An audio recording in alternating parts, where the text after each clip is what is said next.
Hello दोस्तों, मैं लोकेश दहिया आप सभी का स्वागत करता हूं दहिया सॉल्यूशन यूट्यूब चैनल पर। ऑल एग्ज़ाम यानी सभी एग्ज़ाम के लिए जिसमें जीके जीएस पूछी जाती है और करंट अफेयर पूछी जाती है, उन सभी के लिए महत्वपूर्ण 10 प्रश्न करेंगे विद डिटेल के साथ। यानी सभी एग्ज़ाम जो SSC, RPF, UP police, DSSB या हरियाणा सीटी या कोई भी स्टेट लेवल का जो भी एग्ज़ाम जिसमें जीके जीएस और करंट अफेयर पूछी जाती है, उन सभी के लिए इम्पोर्टेंट ये वीडियो रहेगी यानी क्लास रहेगी। तो क्लास नंबर 4 रहेगी, 3 क्लास हम पहले कर चुके हैं। अगर आपको ये क्लास अच्छी लगे तो एक लाइक कर देना। अगर आपको चैनल उपयोगी लगे तो चैनल को सब्सक्राइब कर सकते हैं। तो बिना देरी से फर्स्ट क्वेश्चन से शुरू करेंगे। फर्स्ट क्वेश्चन दे रखा है, भारत में श्वेत क्रांति का जनक किसे माना जाता है? किसे श्वेत क्रांति का जनक कहा?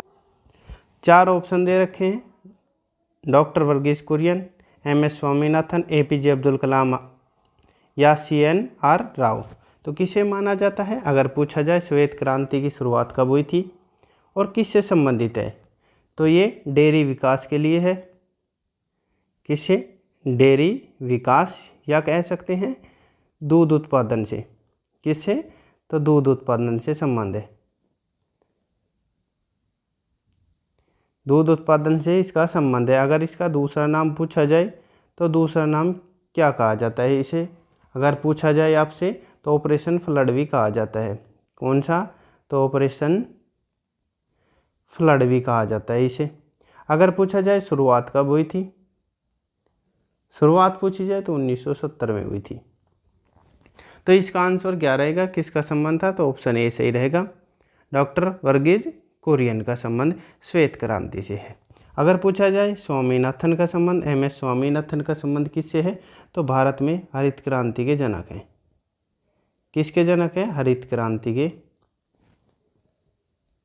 हरित क्रांति के जनक कौन है? तो ये है भारत में हरित क्रांति के जनक एम.एस. स्वामीनाथन। अगर पूछा जाए विश्व में कौन थे, विश्व में पूछा जाए तो नॉर्मन बोरलॉग। बोरलॉग थे। अगर पूछा जाए शुरुआत कब हुई तो 1960 के दशक में। अगर वैसे डेट पूछी जाए तो 1966-67 में शुरुआत हुई थी। आगे चलते हैं अगले क्वेश्चन पर। अब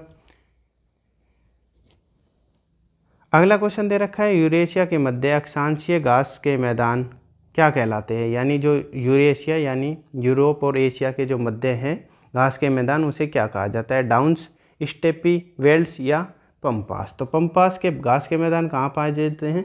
तो ये अर्जेंटीना में। यानी किसको पंप दिया? तो अर्जेंटीना को पंप दिया, टीना को पंप दिया। अर्जेंट था क्योंकि उसको सांस नहीं आ रही थी, ऐसे याद रख देते हैं। पंपास किससे? टीना को दिया यानी अर्जेंटीना। वेल्स, वेल्स पूछे जाए तो कहाँ के हैं? ये अफ्रीका यानी दक्षिण अफ्रीका के घास के मैदान है, दक्षिण अफ्रीका। अगर डाउन्स, डाउन्स पूछे जाए यानी बाउंस कहाँ पे होती है बॉल? ज़्यादातर किस देश के मैदानों में होती है? तो ऑस्ट्रेलिया में ज़्यादातर खिलाड़ी पाए जाते हैं, यानी वहाँ पे बाउंस बॉल यानी ज़्यादा होती है। तो डाउन्स कहाँ के पे हैं? ऑस्ट्रेलिया में। तो यूरोप और एशिया के बीच कौन से हैं? तो ऑप्शन बी सही रहेगा, स्टेपी घास के मैदान पाए जाते हैं यूरोप और एशिया के मध्य। आगे बढ़ते हैं अगले क्वेश्चन पर। अब अगला क्वेश्चन दे रखा है, आगा खां गोल्ड कप निम्नलिखित में से किस खेल से संबंध है? आगा खां कप का संबंध किस खेल से है? बास्केटबॉल, टेनिस, हॉकी या गोल्फ से? अगर पूछी जाए तो किस से है? तो ऑप्शन सी सही रहेगा, यानी हॉकी से। और अन्य खेल यानी अन्य कौन कौन से कप हैं ये पूछे जाएँ आपसे, हॉकी के ही अन्य कप पूछे जाएँ कौन कौन से हैं? तो सुल्तान अजलन शाह कप,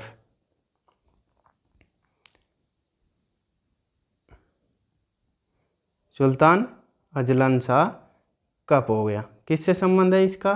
तो इसका भी ध्यानचंद ट्रॉफी भी, ध्यानचंद ट्रॉफी का संबंध किससे है? तो हॉकी से है। आगे बढ़ते हैं अगले क्वेश्चन पर। अब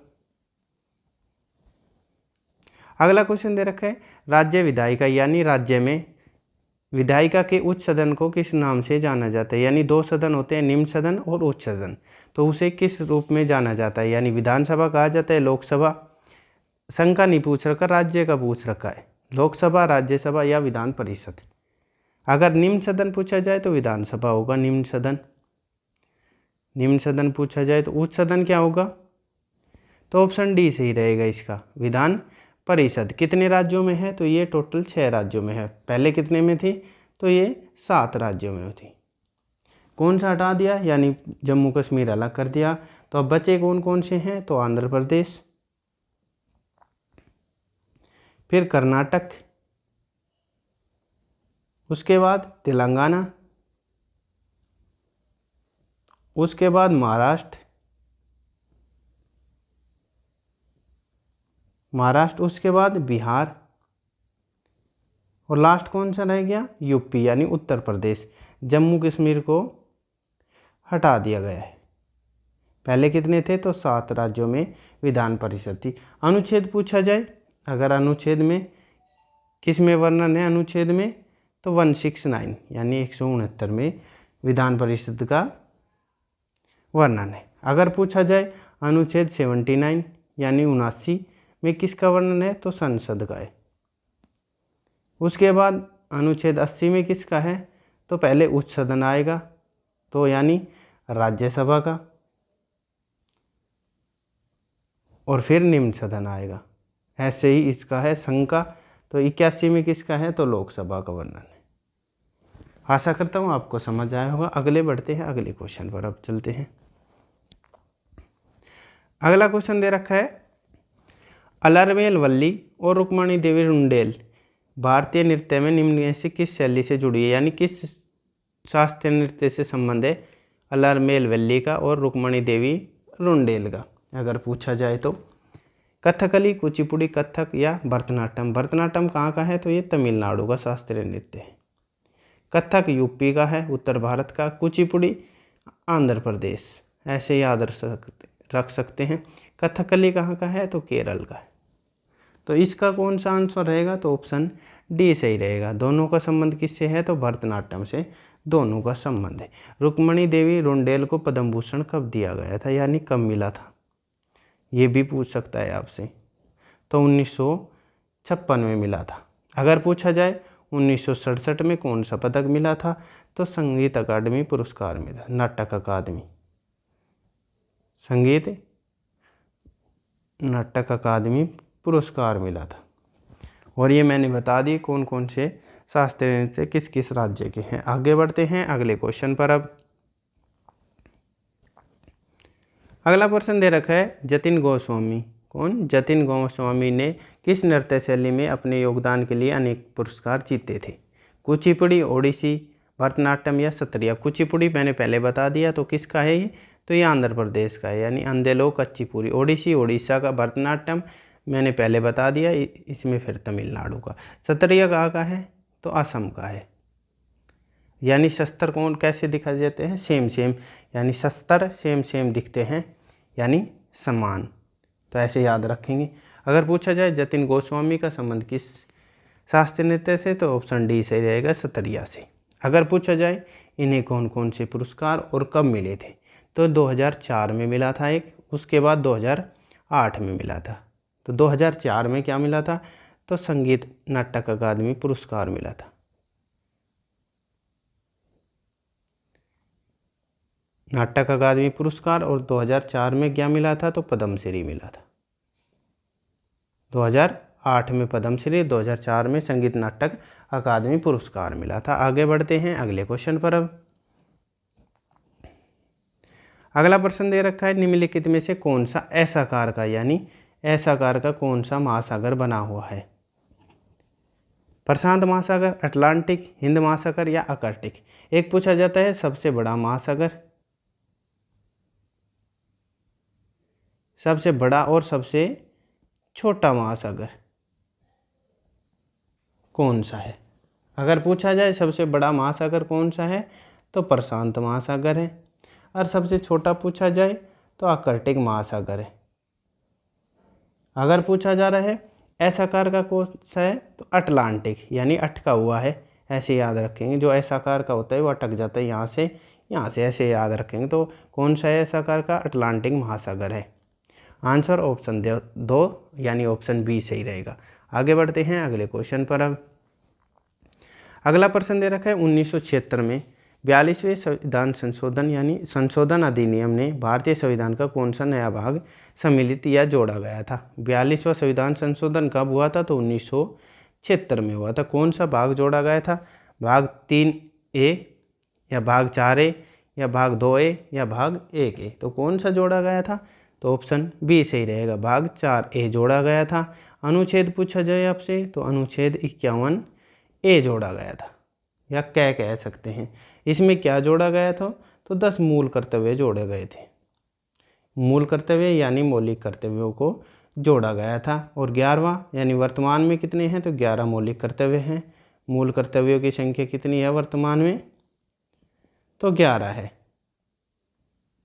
11वां कब जोड़ा गया, तो 86वें संविधान संशोधन सन 2002 में जोड़ा गया था।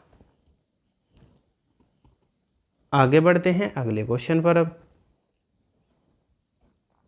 अगला क्वेश्चन दे रखा है राष्ट्रीय महिला आयोग की स्थापना जनवरी में संवैधानिक निकाय के रूप में की गई, यानी महिला आयोग की स्थापना कब की गई, ये पूछा जाए तो कब की गई, जनवरी में की गई थी, यानी 31 जनवरी को, 31 जनवरी 1992 को की गई थी। तो कौन सा ऑप्शन सही रहने वाला है, तो ऑप्शन ए सही रहेगा।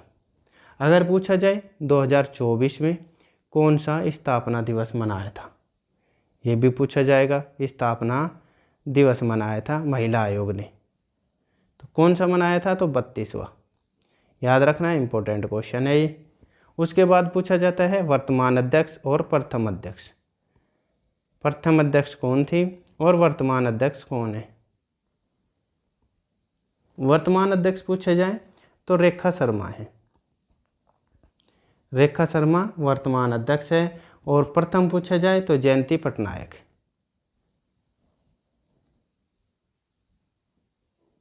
अगर पूछे जाए टोटल सदस्य कितने होते हैं इसमें आयोग में, सदस्यों की संख्या 7 होती है, यानी एक अध्यक्ष और प्लस में 6 सदस्य होते हैं इस आयोग में। आशा करता हूँ आपको समझ आया होगा। आगे बढ़ते हैं लास्ट क्वेश्चन पर। 10 क्वेश्चन रहेंगे, डिटेल के साथ कराए हैं।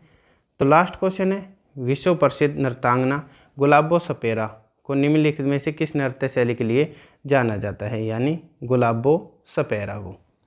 कालबेलिया, चक्री, भवाई या घूमर।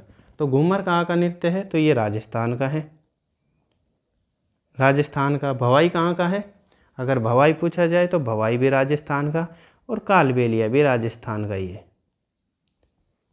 अगर कौन सा बच गया, तो चक्री। अगर चक्री पूछा जाए चक्री कहाँ का है, तो चक्री मध्य प्रदेश का यानी MP का है, मध्य प्रदेश का। अगर पूछी जाए चक्री नृत्य कौन सी जनजाति के द्वारा किया जाता है, तो बेरियास जनजाति के द्वारा किया जाता है, बेरियास जनजाति के द्वारा किया जाता है। ये भी इम्पोर्टेंट क्वेश्चन है, पूछ सकता है। तो गुलाबो सपेरा का किससे रहेगा, किस नृत्य शैली के, तो ऑप्शन ए सही रहेगा, कालबेलिया नृत्य शैली के लिए, यानी इसे सपेरा नृत्य भी कहा जाता है। कौन सा, सपेरा नृत्य। ये थे हमारे क्वेश्चन इस वीडियो में। आपको वीडियो कैसी लगी, यानी ये प्रैक्टिस सेट कैसा लगा। अगर अच्छा लगा हो तो एक लाइक कर देना। अगर आपको चैनल उपयोगी लगे तो चैनल को सब्सक्राइब कर सकते हैं। आपका दिन शुभ हो। धन्यवाद।